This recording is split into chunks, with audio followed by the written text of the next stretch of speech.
Around lunchtime in 2004, my life started falling apart. I was frustrated since a month earlier. I started having trouble thinking and getting lost in familiar locations. My family doctor referred me to specialists for tests. Each saw something, but nothing definitive. My vascular surgeon suggested a cardiologist. He stated, "We need to take a look inside, but your symptoms suggest a little heart problem. You should see a neurologist. Take this medication, though, when you experience pain until we can schedule a look inside that heart." Okay. I visited the neurologist that week, had chest symptoms twice, and took medication. The neurologist said, "Looks okay, go see your endocrinologist, get that thyroid under control, and in 6 months, you'll feel perfect. But I'll order an electron and a scan just to be safe." On May 27, around noon, my world crashed after they could rule out safe and examine my heart. I had an unbelievable headache, like someone sliced my throat and drained my blood. There was no blood. When I could see and think again, my back, chest, and shoulder blade hurt. Okay, I'm dying here. I went outside, sat down, and called 911. "Help, please help. I think I'm having a heart attack." They arrived 5 minutes later and connected me. "Nope, we'll take you to the hospital. Doesn't look like a heart attack, though." And sitting in the waiting room. "Here, fill out these forms and we'll call you." The nurse responded, "Hi, Mark. Let me see the forms." Well, I would if I could. I am having a hard time moving. My wife and I escorted me to the triage room. They looked at me oddly. "Smile for me," replied the nurse. I consented. "Raising your eyebrows for me, squeeze my hands." They laughed at me. I asked my wife, "What's wrong with me?" They said, "No, I don't want to hear this. You've had a stroke on your left side." My heartache was nothing compared to my feeling. My eyes started to water. My God, what is happening to me? I was admitted to the coronary care unit, monitored, given blood thinners, heart meds, and chest pain medication. Okay, well, it's nighttime, and they have stopped the pain. I'm not dead, just weak on the left side. A neurologist verified the diagnosis and requested testing. He claimed they didn't like the heartbeat and summoned the doctor. Heart specialist arrived the next morning. "Well, you've had a stroke. You'll be fine. We'll do an angiogram on the 1st of the month after the holiday." By June 1, I was feeling better and eating well. I was well with the angiography. In the morning, they prepared me for the procedure, led me downstairs to the lab, and began. After healing, my wife would visit, smashing minimal operation and recovery pain. There was no problem with my wife. The angiography doctor told me, "There is a problem with the right coronary artery. We will fix it tomorrow. We will transfer you to the main hospital just for safety. In the morning, you will be just fine." I'm afraid, but okay. I got my wife's power of attorney done before the stroke because the procedures were risky. I prayed that night for Jesus to lead and advise them. I saw my church's pastor and requested him to pray for me. I was ready. Everything would be okay. June 2nd morning, I awaited transportation to the main hospital. The transportation team was late.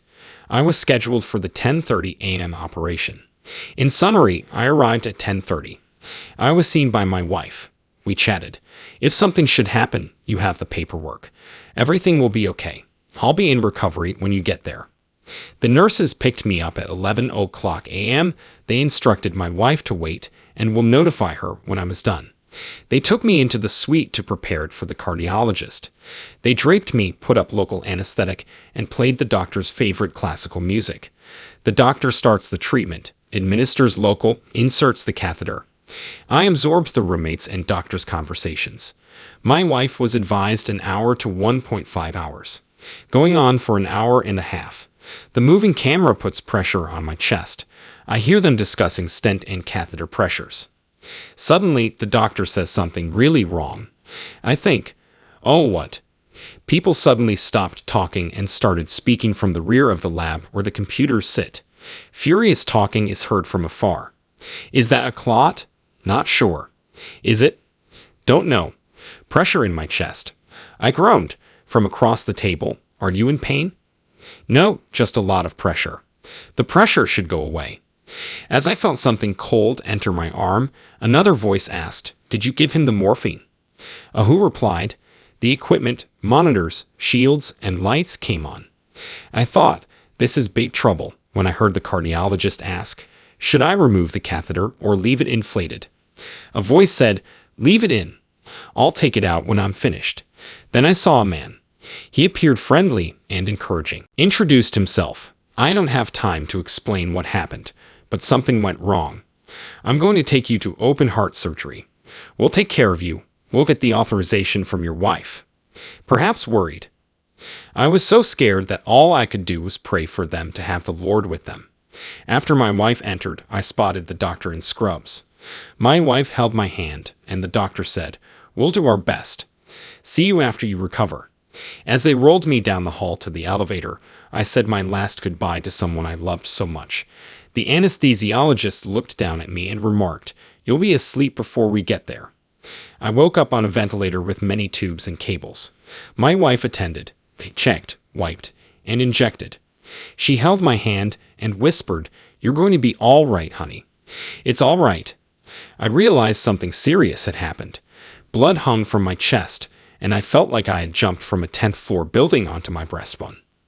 In 7 days, I had a stroke, failed angiography, angioplasty, open heart surgery, and plenty of blood loss. I later found the artery blew. The prudent decision to leave the catheter blown up saved me from bleeding to death.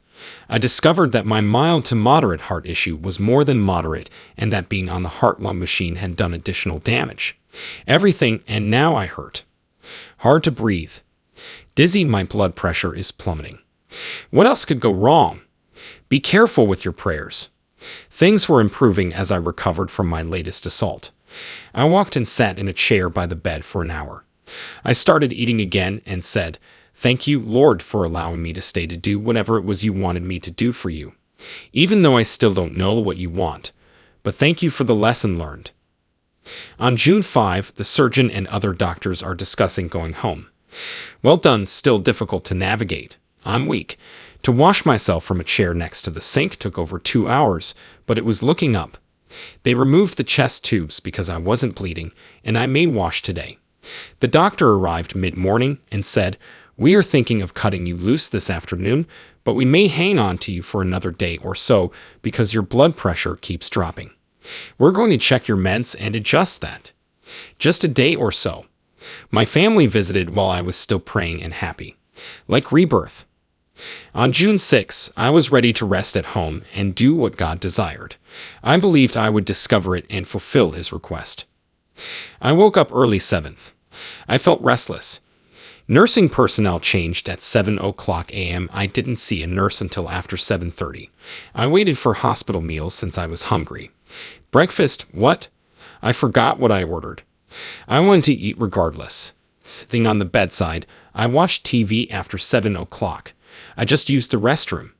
I felt heavy in my jaws while waiting for supper. As I removed my glasses and rubbed my jaw, I thought, man, this may become a headache or something. Nothing some food won't help. I was excited when the food trays came off the elevator. At 7:30, I was thinking about supper and going home. I was going to contact my wife to pick me up this afternoon. The most fantastic journey of my life began in less than a minute. A sensation of foreboding struck me. I felt no discomfort or blood flow. I uttered, help me, please. Help me, God, help, now. I was on a road, not in a hospital. Beautiful road, not golden. It was I pictured a 10-year-old me with a long willow branch over my shoulder and a red bandana at the end like a hobo. I knew some folks and didn't know others. We smiled as we passed on that road, and I was in amazement of the most gorgeous road I had ever seen, with incredible intricacies. A mountain I saw as a child came to mind. Looking up from the road, I saw the mountain. It was the most beautiful mountain I had ever seen. Details no one can imagine, colors, tones, and shadows no language can explain. I saw and felt as if answers were flooding my thoughts before I could ask. God permeated everything. It seemed like the promise of being filled with what your soul wanted was fulfilled at that instant. Everything your soul required was met before you asked. Time does not exist here since there is no distance. Everything your soul wants to know is done. You know you're spiritual. Never before had I felt so satisfied. I had met my Lord in the perfect spot and been accepted in his house. How cool is that? I felt like I had come home from perfection to be born into sin, live in imperfection, never truly knowing God's wonder, and then finding yourself at his door as he welcomes you. Then a voice said, "Mark, you must go back. Go back." "No, no, I can't go back," I protested. The voice said, "You must return. I have given you a task you have not finished." "No, please, God, no, let me stay." I was naked and rushing backward through the darkest darkness at lightning speed. All around me were lightning bolts. Huge lightning bolts were shooting into the darkness from my feet to my head. Lightning was dazzling, but it didn't pierce the terrible blackness. My eyes opened and my right arm swung. I said, "No, please, stop doing this. Stop. Let me go." I looked forward and saw a stadium full of people cheering to save me. Everyone was shouting numbers and instructing others, making a huge noise. Someone held my hand to my left. A young woman appeared. She was peering through my eyes into my soul. The noise stopped, leaving me to hear her voice. Her eyes stayed in my soul. Her voice was angelic. When she said, "It is not your choice now. It is his," I stopped fighting. No more flailing or declaring. I heard a nurse say clear, a machine beep, and a loud hum in the distance. My final memory was 15 hours later. Why did God return me? Did he send this girl to help me do his will? She helped me return to reality. I think so. He maintained his word. I must too. After this remarkable adventure, I woke up without a respirator and felt my body's spirituality alter. It became clear as I opened my eyes after 15 hours of travel. This eyes no longer saw with the mind, but like my soul was looking out at the world. Everything had greater importance than I had ever considered. All my words, gestures, and facial expressions mattered. My smiles were sincere. My tears were grateful tears. As weak as I was, breathing was difficult, and my body hurt inexplicably. However, I was grateful for the experience. Living for God's mission gives every agony and breath meaning. God breathed into my lungs whenever I needed air, and every word I spoke felt like God wrote, and I was reading. Instead of thinking on myself, I focused on everyone I met. Everyone else became significant, and I told the 2 male nurses who cared for me that night what happened. I told them about a nurse-looking woman. Her name was unknown, but I could describe her. I informed them she appeared on my left side that day and thanked her directly for assisting me. One remarked, "The way you described her, it sounds like Debbie," and she worked that morning. When I see her, I'll ask. 2 days later, a knock on my room door in an intensive coronary care unit mid-morning. "Come in," I said. My chamber was entered cautiously by a young woman. I asked, "You are Debbie, aren't you?" "Yes," she responded, returning to my left.